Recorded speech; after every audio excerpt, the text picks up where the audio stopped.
Hello kabayan! Ngayon ipapakita ko kung paano magluto ng instant pang-ulam.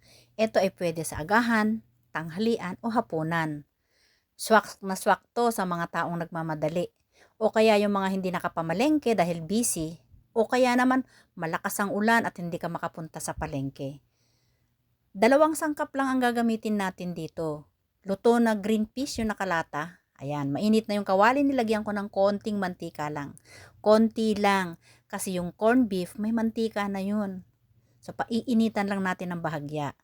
Nilagay ko na yung bawang. Kung gusto nyo na mas marami, nasa sa inyo yan. Haluin lang ng konti.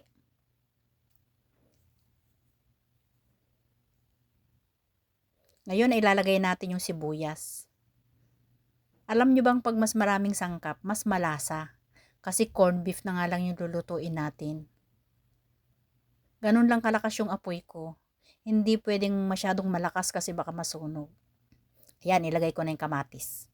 So, meron tayong sangkap na bawang, sibuyas at kamatis. Ito yung magpapadagdag ng mas masarap na lasa dun sa corned beef na dilata. Kahit anong brand yan kabayan, pwede. So, halu-haluin natin para pantay ang pagkaluto. Ayan, nilagyan ko lang ng kurot ng asin. Bakit? Kasi yung corned beef malasa na yun. Ayaw natin ng maalat, 'di ba?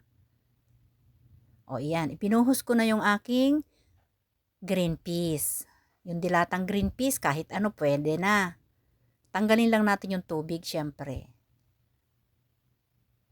Halu-haluin natin to. Kasi itong green peas na ginamit ko ay yung cooked green peas. Luto na yan. Ayan. Tapos, ilalaglag ko na yung aking corned beef. Kahit anong brand ng corned beef kabayan, pwede. At itong corned beef naman ay may lasa na. At ito ay luto na din. So, paiinitin natin. Ayan. Masarap na to kabayan. Instant ulam. Kung hindi ka naman maselan, suwak na yan sa tanghalian mo. Ayan, ready na. Pwede nang ihain. Tara, kain na! Maraming salamat sa panonood!